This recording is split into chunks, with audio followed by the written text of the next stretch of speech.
والصلاة والسلام على سيد الأنبياء والمرسلين أما بعد فأعوذ بالله من الشيطان الرجيم بسم الله الرحمن الرحيم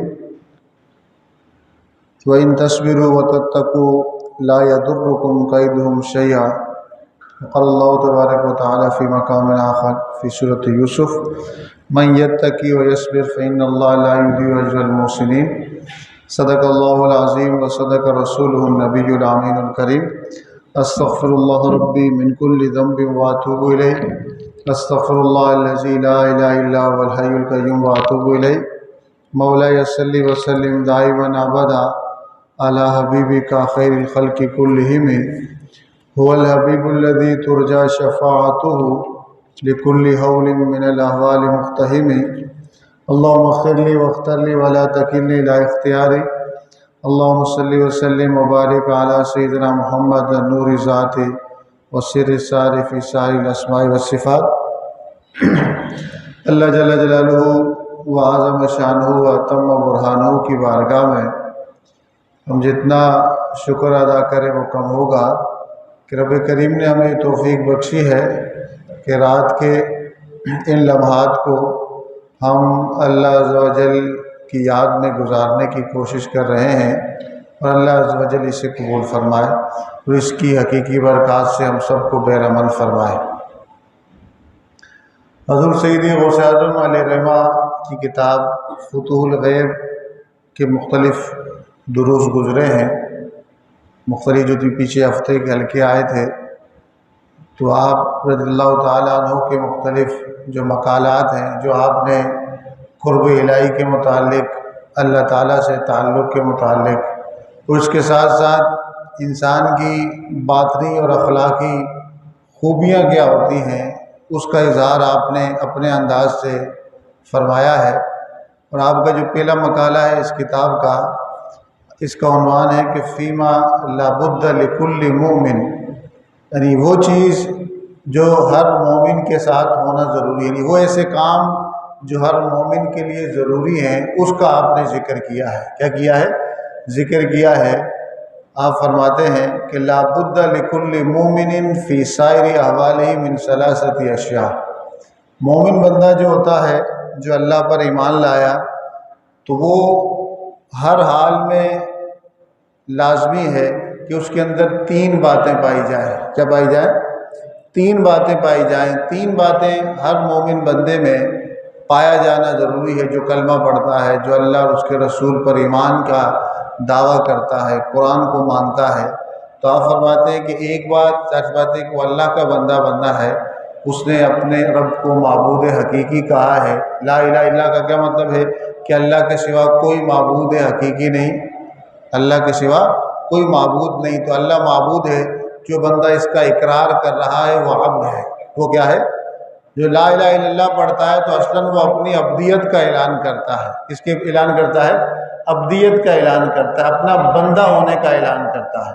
بندہ فارسی کا لفظ بستن سے بندہ ہوا، اسی سے نکلا ہے، لیکن عربی کے اندر اس کے لفظ کیا آتا ہے؟ عبد آتا ہے۔ تو جب ہم کلمہ پڑھتے ہیں لا الہ الا اللہ، تو ہم اعلان کرتے ہیں کہ اللہ کے سوا کوئی معبود نہیں اور ہم اس کے بندے ہیں۔ عابد کا لفظ اس کے اندر کیا ہوتا ہے؟ موجود ہوتا ہے۔ عبد کا لفظ اقرار کرنے والے کے اقرار کے اندر مضمر ہوتا ہے۔ جو بندہ یہ اعلان کرتا ہے کہ لا الہ الا اللہ، نہیں ہے کوئی معبود سوائے اللہ کے، تو وہ کیا کہنا چاہ رہا ہوتا ہے کہ معبود حقیقی اللہ ہے اور میں جو اقرار کر رہا ہوں اس کا بندہ ہوں، میں جو اقرار کر رہا ہوں اس کا بندہ ہوں۔ بندے کا مطلب عبد ہوں، اور عبد کا ترجمہ اردو میں کیا جاتا ہے کہ بندہ ہوں، کہ رب ایک بندے کا مطلب ہوتا ہے بندھا ہوا، بستن سے ہے، بندھا ہوا۔ کس چیز سے بندھا ہوا؟ کہ اللہ تعالیٰ کے احکامات سے، رب کریم کی فرما برداری سے، رب کریم کی اطاعت سے، اور رب کریم نے جو حکم دیے اس سے کیا ہوا؟ بندھا ہوا ہے۔ تو آپ ارشاد فرماتے ہیں کہ ہر مومن بندے، جو بھی مومن بندہ ہے جس کے اندر ایمان موجود ہے، اس کے اندر تین باتیں پائی جائیں گی۔ کتنی باتیں پائی جائیں گی؟ تین باتیں پائی جائیں گی۔ تو آپ فرماتے ہیں کہ امر یمتثلہ ونہی یجتنبہ وقدر یرضی بہ، تین باتیں ہیں۔ ایک تو وہ کہ رب نے جو کہہ دیا، جس کام کا حکم دے دیا، یہ اپنی طاقت کے بل، جتنی اس کے اندر قوت ہے، طاقت ہے، استطاعت ہے، اس کو یہ پورا کرے گا۔ کیا کرے گا؟ جو رب کا حکم ہے اس کی فرمانبرداری کرے گا۔ کیا کرے گا؟ فرمانبرداری کرے گا۔ پہلی بات تو یہ۔ دوسری بات وَنَحْيٌ يَجْتَنِبُوهُ، جس کام سے اللہ اور اس کے رسول نے، شریعت نے منع کر دیا، تو مومن بندے کی یہ ذمہ داری ہے، ایمان کا یہ تقاضا ہے کہ جس کام سے منع کر دیا اس سے اس نے کیا کرنا ہے؟ اجتناب کرنا ہے۔ کیا کرنا ہے؟ بچنا ہے۔ تو تیسری بات آپ نے ارشاد فرمائی وَقَدْرٌ يَرْضَىٰ بِهِ، رب کی جو تقدیر ہے، رب کے جو فیصلے ہیں، رب کی جو قضا ہے، تقدیر ہے، اس پر راضی رہنا ہے۔ کیا رہنا ہے؟ راضی رہنا ہے، ناراضگی کا اظہار نہیں کرنا۔ تو یہ تین باتیں آپ نے فرمایا کہ ہر مومن بندے کے لیے کیا ہیں؟ ضروری ہیں، کیونکہ یہ ایمان کا تقاضا ہے۔ کس کا تقاضا ہے؟ قرآن مجید کی جو آیت پڑھی سورۃ یوسف کی، رب کریم ارشاد فرماتا ہے کہ اِنَّهُ مَن يَتَّقِ وَيَصْبِرْ، بے شک جو بندہ تقوی اختیار کرے اور صبر کرے، فإن اللہ لا یضیع اجر المحسنین، اچھے کام کرنے والوں کا اجر اللہ تعالیٰ ضائع، یہاں دو باتیں ہیں، تقوی اور صبر۔ دوسری جگہ سورۃ آل عمران میں رب کریم ارشاد فرماتا ہے وَإِن تَصْبِرُوا وَتَتَّقُوا، اگر تم نے صبر کیا اور تقوی اختیار کیا، صبر اور تقوی سے آتا ہے۔ دوسری جگہ قرآن میں اللہ فرماتا ہے کہ لا يضركم كيدهم شيئا، وہ کفار، وہ منافقین یا وہ آپ کے مخالف، وہ تمہارے مخالف اگر کسی بھی قسم کا مکر کریں گے، کسی بھی قسم کی سازش کریں گے، کسی بھی قسم کی پلاننگ اور منصوبہ بندی تمہارے خلاف کریں گے، رب کریم ارشاد فرماتا ہے کہ ان کا مکر، ان کی سازش تمہیں کوئی نقصان نہیں پہنچا سکتی۔ اس کی وجہ کیا ہے کہ تمہارے اندر دو باتیں پائی جاتی، وہ کیا ہیں؟ وَإِن تَصْبِرُوا وَتَتَّقُوا، صبر اور تقوی، صبر اور تقوی۔ اس طرح قرآن مجید میں سورۃ آل عمران میں ایک اور جگہ رب کریم نے پھر صبر اور تقوی کو اکٹھے ذکر کیا ہے۔ حضور سید غوث اعظم علیہ رحمہ اپنے اس مقالے میں اسی صبر اور تقوی کو تھوڑی وضاحت کے ساتھ بیان کر رہے ہیں کہ تقوی کا مطلب کیا ہے۔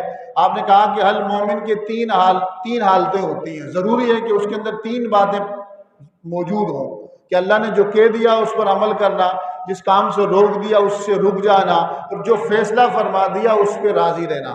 پہلے دو معاملات کہ بھئی جس کام کو حکم دے دیا اس پر عمل کرنا، جس کام سے منع کر دیا اس سے بچنا، یہ تقوی ہے۔ یہ کیا ہے؟ تقوی ہے۔ تو تیسری صورت وَقَدْرٌ يَرْضَىٰ بِهِ، کہ جو فیصلہ رب نے فرما دیا اس پر صبر کرنا ہے، اس پر راضی رہنا ہے، یہ صبر ہے۔ یہ کیا ہے؟ صبر ہے۔ تو قرآن مجید میں تیسری جگہ اللہ تعالیٰ نے صبر اور تقوی کو ساتھ ذکر کیا ہے۔ صبر تقوی کا ہی ایک جز ہے۔ صبر کس کا جز ہے؟ تقوی کا ہی ایک جز ہے۔ صبر تقوی کا ہی ایک حصہ ہے، لیکن چونکہ یہ صبر جو ہے تقوی کا ایک خاص حصہ ہے۔ کیا ہے؟ خاص حصہ ہے، اسپیشل حصہ ہے، عظیم حصہ ہے۔ تو قرآن کا وہ اسلوب ہے کہ جو خاص ہو اس کو عام سے پہلے ذکر کر لیتے ہیں۔ اس سے پہلے ذکر کر لیتے ہیں، عام سے پہلے ذکر کر لیتے ہیں۔ اس طرح قرآن مجید میں اللہ تعالیٰ ارشاد فرماتا ہے وَلَقَدْ آتَيْنَاكَ سَبْعًا مِنَ الْمَثَانِي وَقُرْآنَ الْعَظِيمَ، کہ ہم نے آپ کو 7 بار بار پڑھی جانے والی آیتیں بھی عطا کی اور قرآن مجید عطا کیا۔ تو 7 آیتیں جو بار بار پڑھی جاتی ہیں وہ سورۃ الفاتحہ ہے۔ کیا ہے؟ کیا سورۃ الفاتحہ اور قرآن کا حصہ ہے۔ قرآن العظیم کے اندر سورۃ الفاتحہ شامل تھی کہ نہیں؟ شامل تھی، لیکن خاص اس کا الگ سے رب کریم ذکر کرتا ہے کہ پہلے خاص کا ذکر کر دیا جائے پھر عام کا تذکرہ کیا جائے۔ تو اس اسلوب کا، اس انداز کی وجہ یہ ہوتی ہے، بلاغہ کے اندر آپ پڑھیں گے، وجہ یہ ہوتی ہے کہ اللہ تعالیٰ اس شے کی اہمیت بتانا چاہتا ہے، عظمت بتانا چاہتا ہے، اس کے اندر جو اللہ تعالیٰ نے خاص نفع اور فائدہ رکھا ہوا ہوتا ہے اس کو بتانا چاہتا ہے۔ تو اس آیت کے اندر اللہ تعالیٰ نے کہا کہ اگر تم صبر کرو اور تقوی اختیار کرو، وَمَن يَتَّقِ وَيَصْبِرْ، جس نے تقوی اختیار کیا اور صبر کیا، وَإِن تَصْبِرُوا وَتَتَّقُوا، اگر تم نے صبر کیا اور تقوی اختیار کیا، پھر جگہ ارشاد فرماتا ہے وَإِن تَصْبِرُوا وَتَتَّقُوا فَإِنَّ ذَلِكَ مِنْ عَزْمِ الْأُمُورِ، اور اگر تم نے صبر کیا اور تقوی اختیار کیا، یہ دو کام اعلیٰ ہمت والے لوگ کرتے ہیں، بڑے کام ہیں۔ تو صبر تقوی میں شامل تھا کہ نہیں ہے؟ تقوی کا ایک حصہ ہے، تقوی کا ایک جز ہے۔ تو اللہ تعالیٰ نے علیحدہ سے اس کو ذکر اس وجہ سے کر دیا علیحدہ سے ذکر اس وجہ سے کر دیا تاکہ بتایا جائے کہ صبر جو ہے تقوی کا عام حصہ نہیں، خاص حصہ ہے، عام حصہ نہیں۔ اس طرح ایک کلاس کے اندر 100 اسٹوڈنٹ ہو، اس میں جو لائق ترین ہو ان کا علیحدہ ذکر کر دیا جاتا ہے۔ تو بتانا مقصود کیا ہوتا ہے، یہ 4-5 لائق بچے ان 100 میں شامل تو ہیں لیکن تھوڑے خاص ہیں، تھوڑے کیا ہیں، خاص ہیں۔ ان عام میں یہ شامل تو ہیں، جنرل ٹرم میں شامل تو ہیں، لیکن کی کوئی خاص اہمیت ہے۔ تو اللہ فرماتا ہے وَإِن تَصْبِرُوا وَتَتَّقُوا، صبر اور تقوی۔ تقوی کے اندر صبر شامل تھا کہ نہیں ہے، لیکن صبر چونکہ تقوی کے جملہ اجزاء کے ساتھ گھومتا ہے، جملہ اجزاء اس کے ساتھ جڑ کے رہتے ہیں۔ تقوی کس کا نام ہے؟ احتیاط والی زندگی گزارنا، بچ کے رہنا۔ کس سے؟ اللہ تعالیٰ کی نافرمانی سے بچ کر رہنا۔ اور نافرمانی سے بچنے کے 2 طریقے ہیں۔ آپ فرماتے ہیں امر یمتثلہ، جو اللہ نے حکم دے دیا اس پر عمل کرنا، وَنَهْيٌ يَجْتَنِبُوهُ، جس کام سے منع کر دیا اس سے بچ کر رہنا۔ اب جس کام کا اللہ نے حکم دے دیا، انسان کو مکلف بنایا ہے، صبح اللہ نے حکم دیا فجر کی نماز پڑھنی ہے، دل نہیں کر رہا، جو اللہ نے حکم دیا ہے اس میں بھی آپ کو صبر کرنا پڑے گا، کرنے پر بھی۔ اور جس کام سے منع کیا ہے اس سے رکنے کے لیے بھی آپ کو کیا کرنا پڑتا ہے؟ صبر کرنا پڑتا ہے۔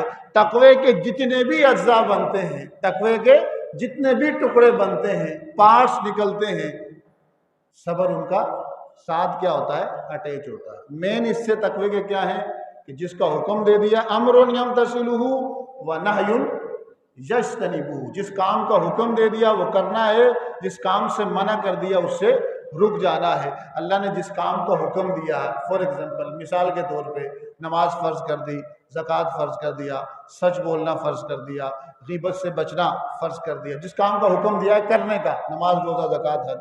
اب نماز پڑھنے کا دل نہیں کرتا، لیکن انسان اپنے نفس پر، صبر کا مطلب کیا ہے؟ حبس النفس، کف النفس، اپنی خواہش کو، نفس کو کنٹرول کرنا، روکے رکھنا۔ نفس چاہ رہا ہے، دل چاہ رہا ہے کہ نہیں پڑھیں گے نماز، دل چاہ رہا ہے کہ سو جاؤں، سردی ہے کیسے اٹھوں، لیکن آپ نے دل کی بات نہیں سنی، دل کو کنٹرول کیا، دل کی اس خواہش کو ہٹایا، رب کے حکم کو ترجیح دے دی۔ صبر پایا گیا کہ نہیں پایا گیا؟ پایا گیا۔ وَنَهْيٌ يَجْتَنِبُوهُ، جس کام سے اللہ نے منع کر دیا، کہا غیبت نہ کرو، کسی کے پیٹھ پیچھے کسی کی برائی نہ کرو، کسی پر جھوٹا الزام مت لگاؤ، کسی کی ٹو میں مت لگو، کسی کے بارے میں بدگمانی مت کرو، کسی کے ساتھ فراڈ مت کرو۔ انسان کا دل چاہ رہا تھا کہ وہ کسی کا نقصان پہنچائے، کسی سے بدلہ لے ظلم کے طور پر، دل چاہ رہا ہے، دل برائی کا چاہ رہا ہے، لیکن شریعت نے اس سے منع کیا ہے، اللہ اور اس کے رسول نے منع کیا ہے۔ تو اب دل کو کنٹرول کرنا، حبس النفس، صبر آ گیا، آیا کہ نہیں آیا؟ کہ دل چاہ رہا ہے کام کرنے کا، اللہ کا حکم کیا تقاضا کر رہا ہے کہ نہ کیا جائے۔ اب انسان اپنی اس خواہش سے کو اوپر کنٹرول کرتا ہے، اس کو دور کرتا ہے، اللہ نے جس کام سے منع کیا ہے اس سے دور رہتا ہے۔ یہ تقوی کی دوسری صورت ہے، اس میں بھی صبر آ گیا کہ نہیں؟ آ گیا۔ کیا آ گیا؟ صبر۔ اور تیسری صورت کیا ہے؟ قدر یرضی، ہم جو چاہتے تھے بعض اوقات اسی طرح ہو جاتا ہے، بعض اوقات ہماری من چاہی چیز، ہماری پسندیدہ چیز جو ہم چاہتے ہیں وہ ہمیں مل نہیں پاتا، مال ہو، اسباب ہو، کچھ بھی چیز ہو سکتا ہے، کوئی بھی چیز، اسٹیٹس ہو، ٹائٹل ہو، کوئی بھی چیز ہم چاہتے ہیں، من چاہی چیز مل جائے یہ بھی اللہ کا فیصلہ ہے، شکر کرنا پڑتا ہے۔ من چاہی چیز، پسندیدہ چیز نہ ملے تو کیا کرنا پڑتا ہے؟ صبر کرنا پڑتا ہے۔ صبر اور شکر دونوں رضامندی میں آتے ہیں، رضا بھی، قدر یرضا بھی۔ اس میں بھی کیا چیز چاہیے؟ صبر چاہیے۔ کیا چاہیے؟ نعمت ملی، ممکن تھا کہ ہم نعمت ملنے کے بعد جس نے نعمت عطا کی اس کے ناشکرے بن جاتے، دل تو چاہتا ہے۔ ممکن ہے نعمت ملنے کے بعد تکبر میں مبتلا ہو جاتے، ریاکاری میں مبتلا ہو جاتے، لیکن دل تو چاہ رہا تھا کہ ریاکاری کرے، دل تو چاہ رہا تھا کہ اس کی نمائش کرے، دل تو چاہ رہا تھا کہ اس نعمت کو، اس نعمت کے بہاف پہ، وہ نعمت ملنے کے بعد اللہ کو بھول جائے، لیکن صبر پھر آ گیا، نفس کو وہاں اس نے پیچھے کیا، کنٹرول کیا کہ نہیں، جس نے نعمت دی ہے اس کا شکر ادا کرنا ہے۔ اور شکر کا سب سے بہترین طریقہ کار کیا ہے کہ جس مقصد کے لیے وہ نعمت دی ہے اس کا صحیح استعمال۔ آنکھ ایک نعمت ہے، الم نجعل لہ عینین ولسانا وشفتین وہدیناہ النجدین، دو آنکھیں نعمت ہیں، دو کان نعمت ہیں، آنکھ یہ نعمت ہے۔ اس نعمت کی بہترین شکر گزاری یہ ہے کہ اس کو اس چیز کے لیے استعمال کیا جائے، اس سے وہ چیز دیکھی جائے، وہ چیز پڑھی جائے جس کو پڑھنے اور دیکھنے کا شریعت نے حکم دیا ہے، اور جس کو پڑھنے اور دیکھنے سے شریعت نے منع کیا ہے، اس آنکھ کو کیا کیا جائے اس سے۔ کل للمؤمنین یغضوا من ابصارہم ویحفظن فروجہم، مومین کو کہہ دیں اپنی آنکھوں کو پست رکھیں اور اپنی شرمگاہوں کی حفاظت کریں۔ صبر ہر جگہ آ جاتا ہے، تقوی کے ہر جز کے ساتھ کیا چیز اٹیچ ہے؟ صبر۔ اسی لیے ان اللہ مع الصابرین، کوئی بندہ یہ دیکھنا چاہتا ہے کہ اللہ تعالیٰ کی خصوصی رحمت کن لوگوں کے پاس ہے، ان کی کون سی عادت نمایاں ہوگی، تو اللہ فرماتا ہے ان اللہ مع الصابرین، تو بے شک اللہ تعالیٰ کس کے ساتھ ہے؟ صبر کرنے والوں کے ساتھ ہے۔ اور صبر کا مطلب کیا ہوتا ہے؟ صبر خوشی میں بھی ہوتا ہے، صبر غم میں بھی ہوتا ہے، صبر اللہ کے حکم کی فرما برداری میں بھی ہوتا ہے، صبر جس کام سے اللہ نے منع کر دیا اس سے رک جانے میں بھی ہوتا ہے، صبر رضا بالقضاء پہ بھی ہوتا ہے کہ اللہ نے جو فیصلہ کر دیا اس پہ راضی رہنا، یہ بھی کس کا تقاضا کرتا ہے؟ صبر نہیں کرتا۔ صبر کنٹرول کرنا، حبس النفس۔ ہمارے ذہن میں ایک تصور، صبر کا مطلب جب مصیبت آئے گی تو برداشت کرنا ہے، نہیں، صبر کا مطلب کہ ہر حال میں رب کو راضی کرنا ہے، نفس کو راضی نہیں کرنا، خواہش کو راضی نہیں کرنا، الا ایک کہ خواہش اگر شریعت کے مطابق ہو جائے تو بھلے راضی کرتے رہو، لیکن اگر خواہش شریعت کے مطابق نہ ہو تو اپنے آپ کو کیا کرنا ہے؟ کنٹرول کرنا ہے۔ اور کبھی اگر گناہ ہو جائے تو فوراً تقاضا اس کا یہ ہے، تقوی یہ تقاضا کرنا ہے کہ فوراً توبہ کی طرف جانا۔ کس کی طرف جانا؟ توبہ کی طرف جانا۔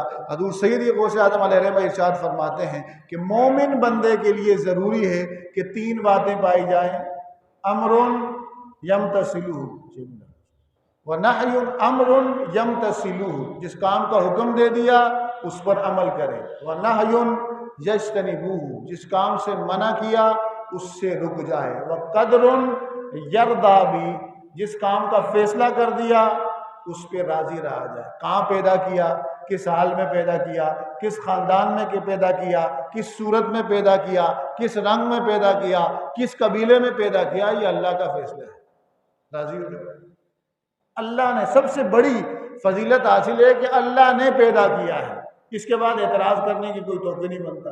اگر مخلوق نے کوئی فرق بنا دیا، کوئی اونچ نیچ بنا دی تو وہ مخلوق نے بنائی ہے، خالق نے نہیں۔ لقد خلقنا الانسان فی احسن تقویم، انسان کو تو اللہ تعالیٰ نے بہترین ساخت میں پیدا کیا ہے۔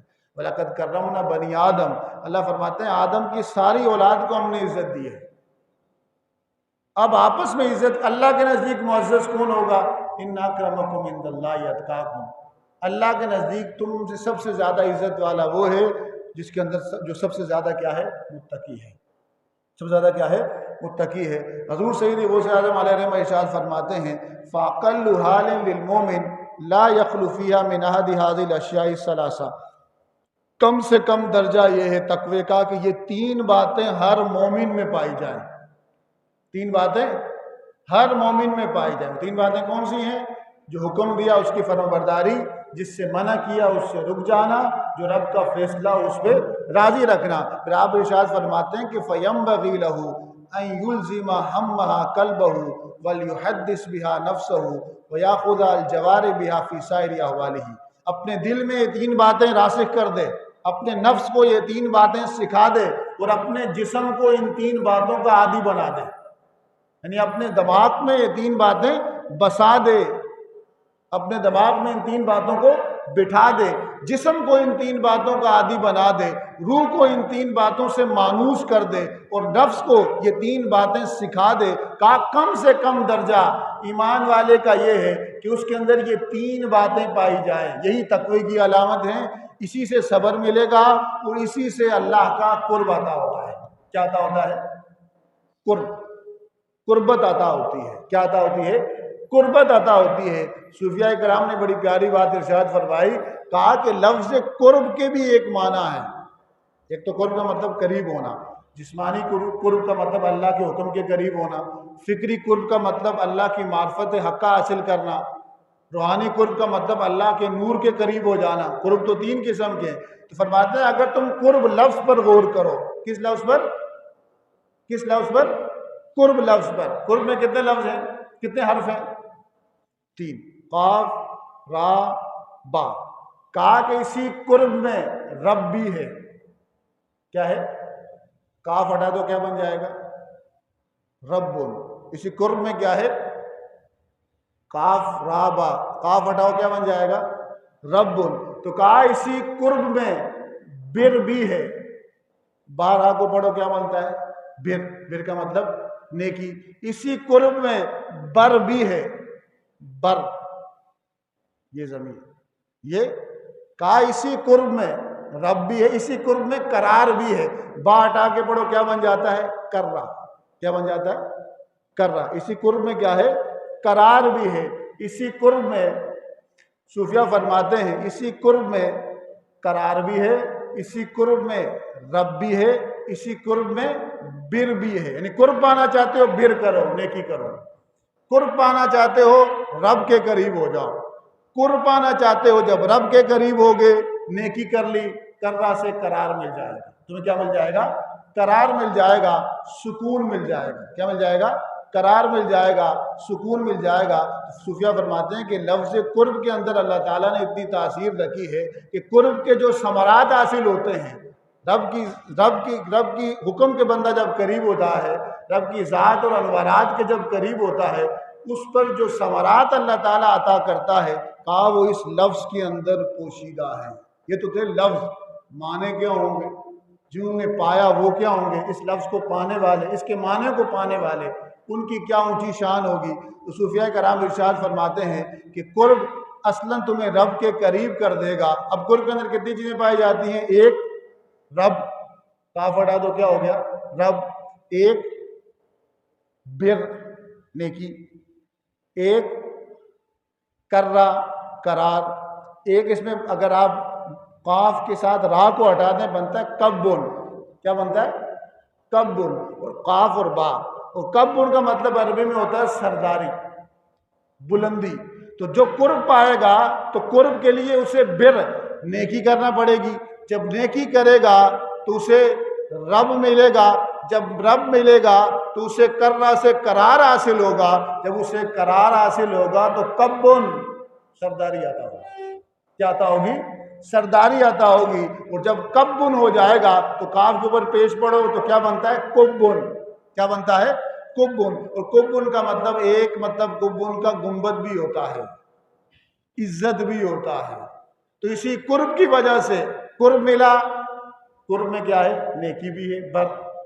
قرب میں رب بھی ہے، قرب میں قرار بھی ہے، قرب میں کبن سرداری بھی ہے۔ جب اللہ تعالیٰ کسی کو سردار بنا لے تو اس کی شان کو اس طرح بلند کرتا ہے کہ کوئی غوث العظم بنتا ہے، کوئی خواجہ غریب نواز بنتا ہے، کوئی داتا علی حجویری بنتا ہے، کوئی امام ربانی مجدد الثانی بنتا ہے، کوئی امام ابو الحسن شاذلی بنتا ہے، جو روحانیت کے سردار ہیں۔ پھر حدیث کے سردار الگ ہیں، فن حدیث میں جو امام بنے، فن روحانیت کے سردار الگ ہیں، فن تفسیر کے سردار الگ ہیں۔ اسلام کے جملہ شعبوں میں جس نے بھی اس شعبے کے ذریعے رب کا قرب چاہا اخلاص کے ساتھ، تو اللہ تعالیٰ نے اس کو بلندی بھی عطا کی، تقوی بھی عطا کیا، اور اپنا قرب خاص بھی عطا کیا، اور قرب کے جو ثمرات ہیں وہ بھی اس کو کیا کیے؟ عطا کیے۔ بات سمجھ آئی کہ نہیں آئی؟ نہیں آئی؟ قرب لفظ جو ہے اس کو اگر توڑ کے پڑھیں، مختلف توڑ کے پڑھیں، تو ہر جو جوڑ بنے گا، پیئر بنے گا، اس کے الگ الگ معنی ہوتے ہیں۔ سمجھ آئی کہ نہیں آئی؟ آگے اب یہ معنی بنتے ہیں تو یہی معنی اس جو قرب سے جو معنی نکل رہا ہے اس کے ساتھ اٹیچ ہے۔ اس کے ساتھ کیا ہے؟ اٹیچ ہے۔ ہر معنی ایک مقام ہے، ہر معنی ایک کیا ہے؟ مقام ہے۔ کہ جو قرب پا جائے گا تو پہلے اس نے کیا کیا ہوگا؟ مقام بر پر فائز ہوگا، نیکی پر۔ جو مقام بر پر فائز ہوگا تو پھر اس کو رب ملے گا، جب رب ملے گا تو مقام قرار پر فائز ہو جائے گا، جب مقام قرار پر فائز ہوگا تو مقام قرب یعنی سرداری اسے عطا ہوگی، کب ان سے سرداری اسے عطا ہوگی، جب اسے سرداری عطا ہوگی تو رب کریم اس کو کیا عطا کر دیتا ہے؟ بلندی عطا کر دیتا ہے، لیکن قرب وہی پاتا ہے جس نے قربانی دی ہو۔ قرب سے قربانی بھی ہے، قرب سے اس کا ربا قربانن، اس کا ربا مصدر ہے قربانن، قرب وہی پائے گا جس نے کیا دی ہو؟ قربانی دی ہو۔ کیا دی ہو؟ وقت کی قربانی، خواہش کی قربانی، اپنے آپ کی قربانی، نفس کی قربانی، اپنے خواہشات کو قربان کر دیا ہو، اپنے آپ کو کنٹرول کیا ہو۔ کنٹرول کرنے کا آلہ کیا ہے؟ صبر۔ کیا ہے؟ صبر کرنا۔ صبر کا مطلب کیا ہے؟ مصیبت آئے تو رونا نہیں، وہ ایک صبر کی قسم ہے۔ صبر تو گھیرے ہوئے، تقویٰ کی پوری عمارت کو گھیرے ہوئے ہے، تقویٰ کے جملہ شعبوں کو گھیرے ہوئے ہیں۔ قرآن مجید کس کے لیے ہدایت دیتا ہے؟ کس کو؟ ذالک الکتاب لا ریب فیہ ھدی للمتقین، متقیوں کو ہدایت دیتا ہے۔ روزے فرض کیے لعلکم تتقون، تاکہ تم کیا بن جاؤ؟ متقی بن جاؤ۔ کیا بن جاؤ؟ ان المتقین فی جنات النعیم، متقین کس میں؟ اللہ کی نعمتوں میں ہے۔ تو تقویٰ کب عطا ہوتا ہے؟ جب بندہ کیا دیتا ہے؟ قربانی دیتا ہے۔ اور قربانی کب دیتا ہے؟ جب اسے پتہ ہو کہ قربانی کسے کہتے ہیں، قربانی دی کس طرح جاتی ہے، اور اس کا تعلق علم نافع کے ساتھ ہے۔ اس کے ساتھ ہے؟ علم کے ساتھ ہے۔ بے جانے بے سمجھے قربانی نہیں دے سکتے، قربانی نہیں دے سکتے۔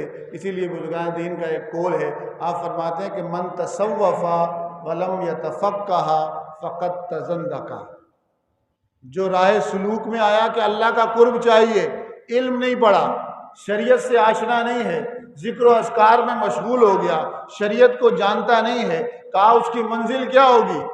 کہا اس کی منزل یہ ہوگی کہ وہ شیطان کا اعلی کار بن کے زندگی ہو جائے گا۔ کیا ہو جائے گا؟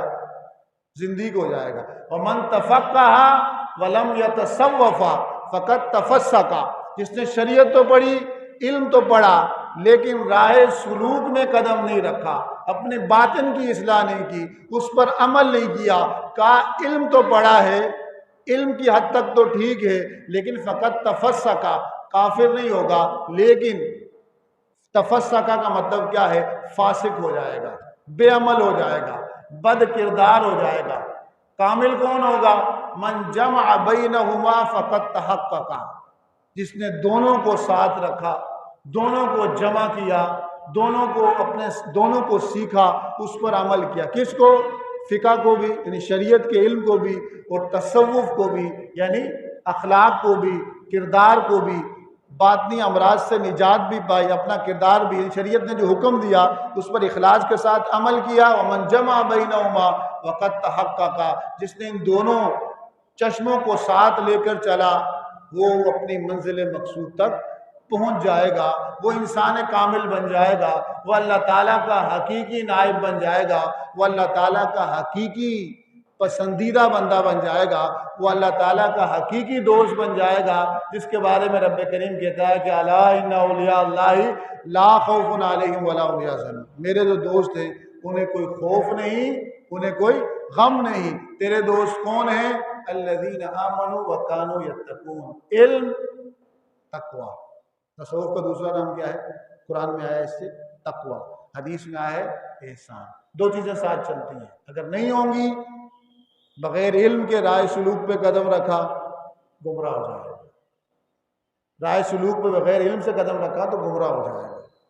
علم پڑھا، رائے سلوک تصوف کو، تقوی کو حاصل نہیں کیا تو فسق و فجور کی زندگی گزارے گا، رب سے دور ہو جائے گا، بے عمل ہو جائے گا۔ اگر دونوں کو ساتھ لے کر چلا، اپنی قوت، طاقت، استطاعت کے مطابق، فقط جمع بینہما فقط تحقق، تو وہ حقیقت کو پا جائے گا، وہ سچائی کو پا جائے گا، وہ اپنی منزل کو پا جائے گا، وہ رائے حق پا جائے گا، وہ انسان کامل بن جائے گا، وہ قرب الہی کے جملہ مقامات کو پا جائے گا اپنی اپنی طاقت اور استطاعت کے مطابق۔ تو رب کریم سے دعا ہے کہ جو کچھ سنا اس پر عمل کرنے اور اسے دوسروں کو پہنچانے کی توفیق نصیب فرمائے۔ وما علیہ الا البلاغ المبین۔